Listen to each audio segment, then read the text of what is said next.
connecting you to the future. The world's library is becoming accessible via the World Wide Web. Intricate apparatus. And computer technology has come a long, long way. Computerized devices. And using synchrotron beam lines to investigate the nature of incurable diseases.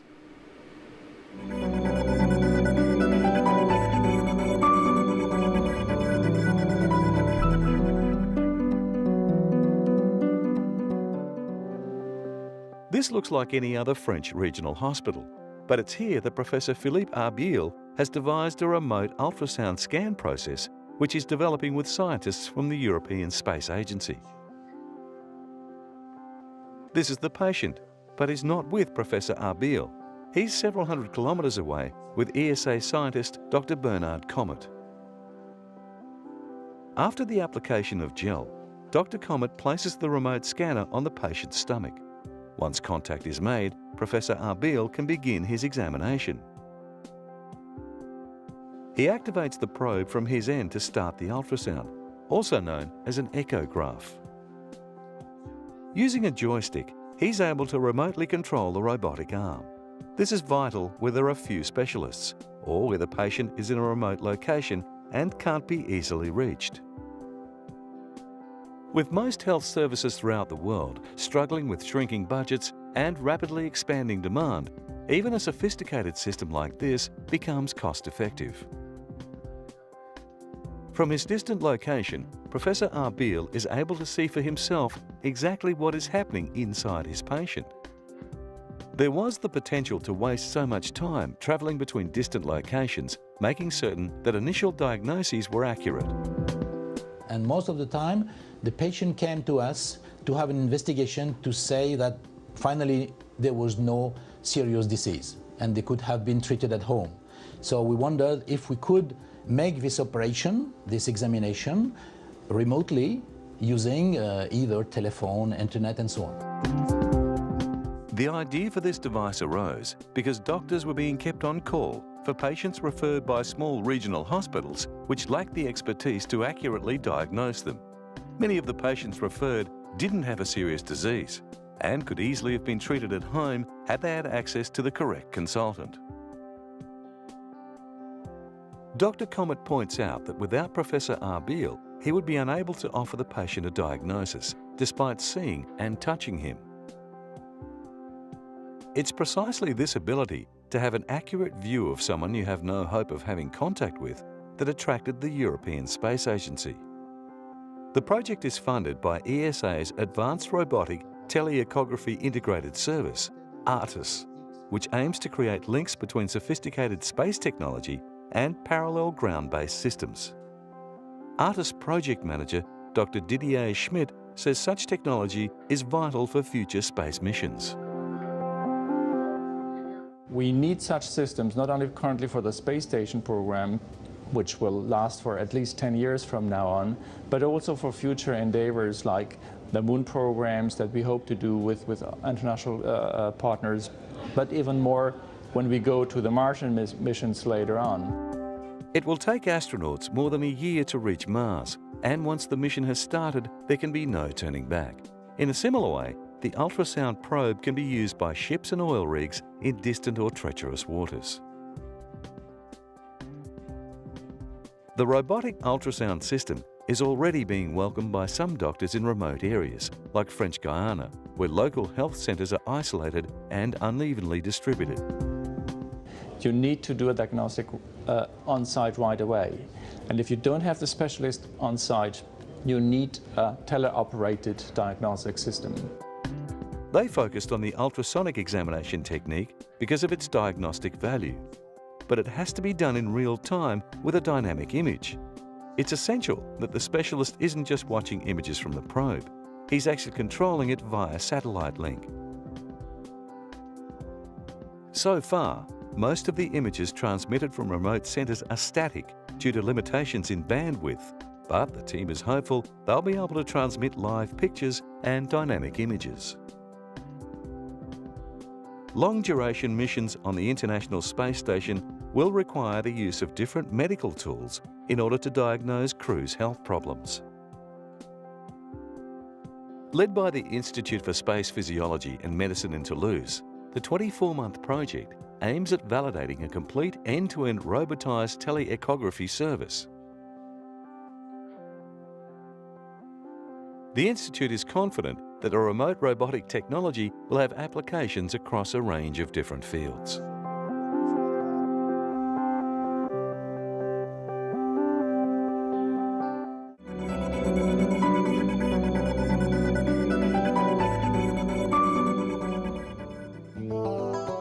In the heart of the historic Belgian city of Ghent is the University of Ghent Library.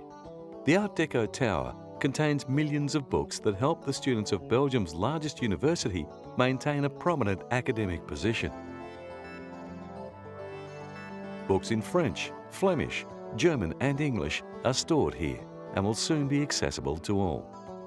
Since 2007, Ghent University has been working with Google to put over 300,000 books into their online collection, freely accessible to anyone in the world with an internet connection. More than 10 million books have already been scanned into Google's electronic index since 2004. Classic works such as Shakespeare's Romeo and Juliet can be read online or downloaded. Google has been working with 7 major libraries across Europe, along with scores in the US, to create this vast digital resource. Felipe Colombe from Google says the aim is to be as comprehensive as possible. We believe that by putting the books in the search results, we make a better Google experience, so we are able to attract more users. In the US, Google has been scanning books irrespective of age. That provoked a class action lawsuit by publishers and authors, largely resolved after Google agreed to a $125 million US settlement. In Europe, Google is taking a more cautious approach. Under European law, copyright only extends 70 years after an author's death. But Google is only scanning books older than 140 years, so they can expect to ward off potential lawsuits. Librarians go through their indexes and select suitably old material, which they prepare to be sent away for scanning. Some of these originals are extremely rare, so they are handled with great care. We are scanning out of copyright books, and of course we work with publishers and rights holders for more recent books. But here in Europe, with libraries, our first and foremost effort is to work on the cultural heritage and work with books that and digitize books that are clearly in the public domain. Making books digitally accessible to everyone will mean that the content of certain very precious, very old books will now be far more widely viewed. By digitizing this wonderful collection, in fact, that was gathered in the 19th century especially, we make it open to the world and searchable, and now we have an extra library or an extra reading room all over the world, 24 hours a day and 7 days in the week. So it's great. Publishing is a big industry in Europe, and paper books aren't about to disappear. But as more books go online, some European publishers are unhappy that the US Google agreement means that their books and periodicals have been scanned without permission. In order to work with someone, you need to have a trust-based relationship.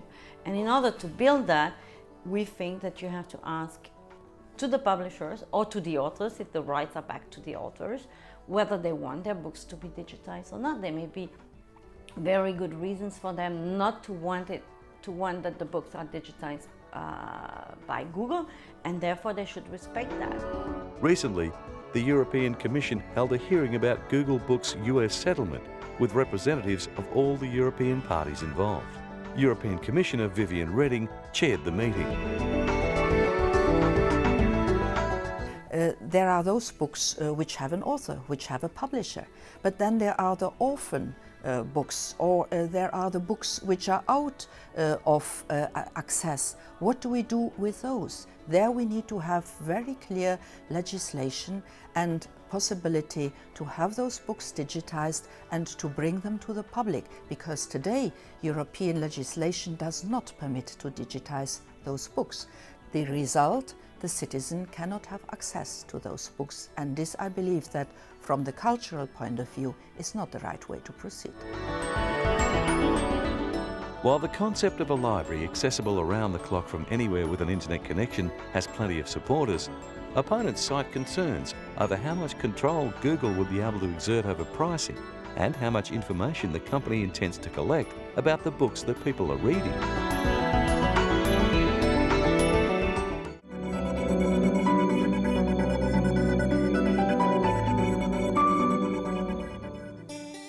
This may not look like the beginnings of an industry set to assume an important role in the 21st century, but researchers from Australia's James Cook University have identified an algae that soaks up carbon dioxide at a rate that has heavy carbon emitters keen to invest.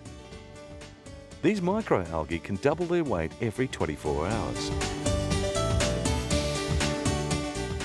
They take up carbon dioxide from the air, or if you feed them carbon dioxide, they take that, and with the aid of sunlight, they're converting that into sugars, proteins and oils. The algae can eventually be harvested as a rich feed source for livestock. It contains sugars, proteins and oils, and the oils can also be extracted to create biodiesel and plastics.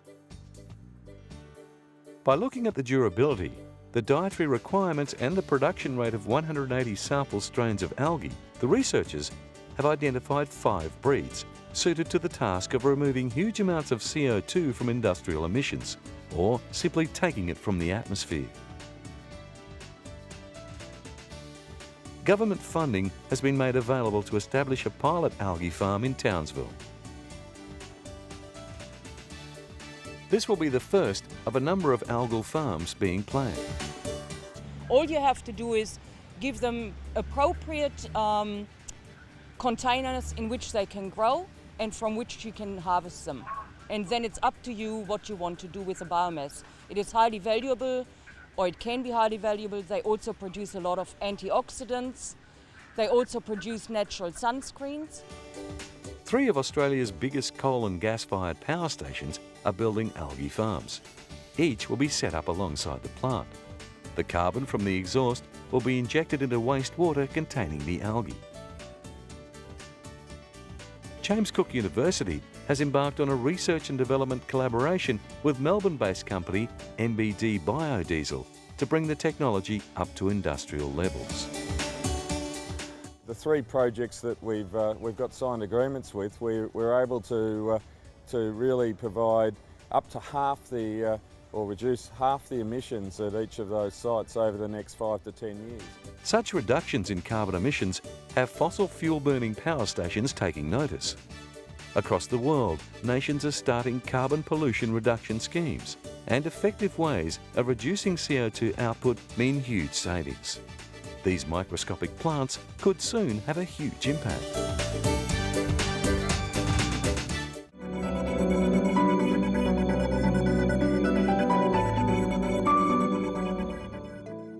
Ten years ago, Australian Melinda Birchick was a successful businesswoman with a demanding schedule.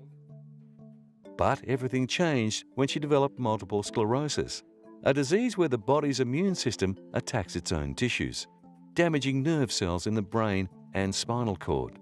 The disease has affected Birchick's memory, her ability to move, speak, and even to eat, and she relies on her husband for almost everything.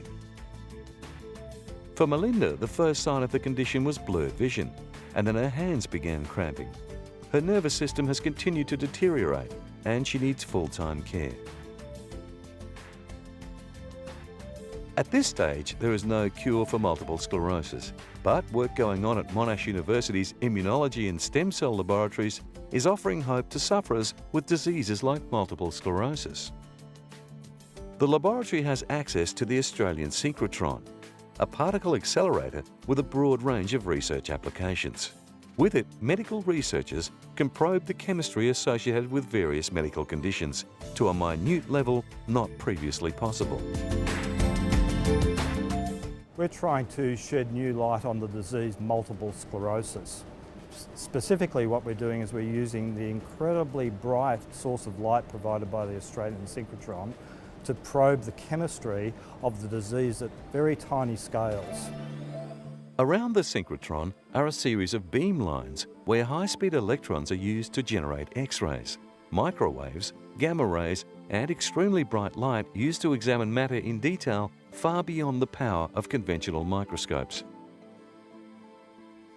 The synchrotron is the size of a football field, and by accelerating electrons to velocities close to the speed of light, it allows scientists across a number of fields to examine the very nature of matter.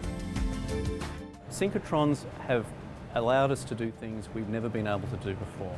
You can take an experiment that is possible in a lab and actually make it happen in a synchrotron thousands of times faster and thousands of times better. What it does is it takes existing know-how, existing ability and existing technology and supercharges it. Though this is not the world's biggest accelerator, it is the newest and most sophisticated.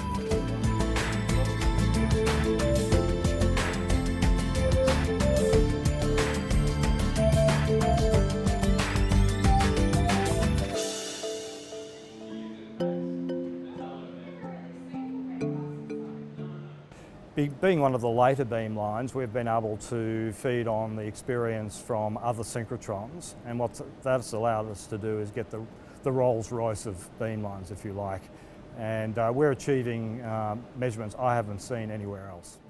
To make use of the synchrotron's beam lines, researchers must book time at the facility. Scientists working on precise chemical structures or the shapes of complex molecules, as well as those wishing to obtain detailed images of biological substructures, are queuing up for beam time. New research projects wanting to use a beamline must submit a proposal that will be peer-reviewed before time can be allocated. There are 43 synchrotrons around the world, and their development has been as big a breakthrough for the study of matter as the invention of the microscope. The Monash Group are using infrared technology to study the chemical makeup of multiple sclerosis. They also have plans to examine Huntington's disease and cystic fibrosis, other conditions that have yet to be probed at the structural level. At the moment there's no known cures for any of those, and they haven't been probed at this chemistry level, and so we're taking the same sorts of approaches, but of course the diseases are completely different. So each one has its own particular problems. The Monash team is trying to understand the autoimmune process believed to trigger MS. The research also has implications for patients suffering from other autoimmune diseases, such as insulin-dependent diabetes, and for those with spinal cord injury. In Australia, there are 16,000 people with MS. So far, there are still no solutions for sufferers like Melinda Birchick. But new knowledge about the disease means the possibility of a breakthrough is one step closer.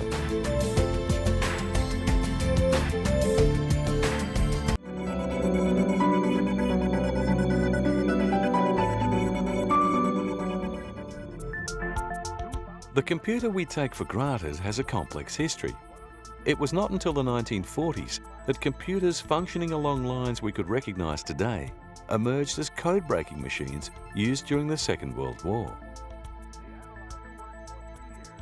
These early units were huge, required huge amounts of electricity, and had only laughably small amounts of computing power. By the 1960s, computers were solid state, with thousands of transistors replacing thermionic valves. They found places in industry and universities.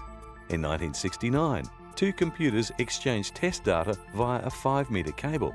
That became the Internet. The mass-produced silicon chip was the breakthrough of the 1970s. It was fast, it was powerful, and it was cheap. Via the chip, computer technology found its way into domestic appliances like the television receiver. Integrated circuits were becoming common. In 1981, IBM launched its first personal computer with just 16K of memory. The collection at the UK's Computer Museum in Swindon features 3,000 exhibits, ranging from an abacus to microchips. For the British, the ZX Spectrum was the first home computer to catch on in a big way. Its major rival was the Commodore 64. The growing use of home computers led to a boom in software development. But some models still deserve legendary status. This is the Next Cube, a sort of high-end workstation from 1990.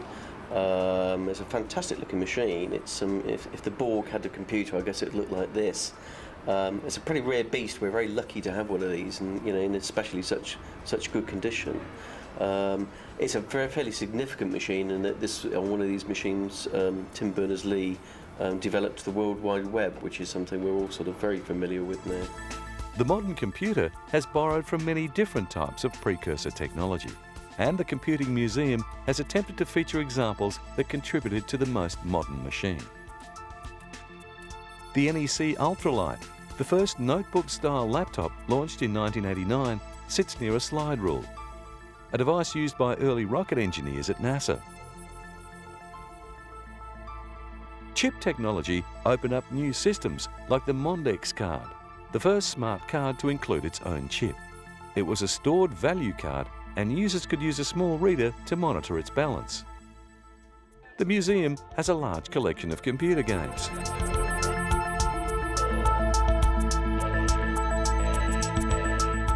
They even have publicity clips that include the first TV tennis games console.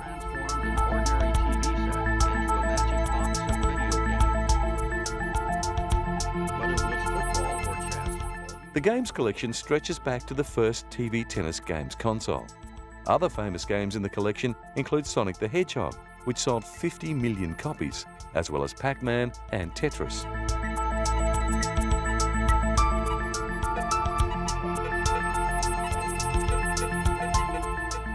But the museum also includes current games like rally driving simulators that contain the very latest in chip and graphics technology. Yeah, games is a huge there's an enormous amount of interest in the history of gaming, and we go back to 1972 when the first TV tennis games console came out, the Magnavox Odyssey, and we go right through to the sort of present day. So our last exhibition was called Pong to PlayStation, which charted the history of the home games console. Released by Sega in 1991, Sonic the Hedgehog was intended to become the company's mascot to rival Nintendo's Mario. It triggered spin-offs in books, comics and cartoons. Launched in 1989, the Game Boy was Nintendo's first handheld device to use video games cartridges. The company has sold almost 120 million devices. The interest is that a lot of the youngsters nowadays have no real idea how primitive things were a few years ago. They've been brought up with the internet. They can't imagine an age which doesn't have the internet in there. And the idea is to show some of the early computer games and just how basic they were and how well the programmers did with the very limited capacity. Gordon Graylish works for chipmaker Intel. It's the largest manufacturer of microprocessors in the world, and Graylish has been with the company since 1982. He's seen a lot of changes in the computing business. This was the first one that I could say was my computer. It's an Osborne, and you would actually bring it home. You'd have to plug it in because there was no battery, and you would work forever to get very little out of it. But it was the first example of a mobile computer, and I think to show how far we've gone, it also cost £1,795. So, I mean, we've come down in price a bit since then, too. The computer and the internet have developed rapidly, and they continue to advance. It's difficult to imagine a world without computers, and it's difficult to imagine where the technology is heading. But by seeing how far digital machines have progressed, we can get an idea how quickly things will change.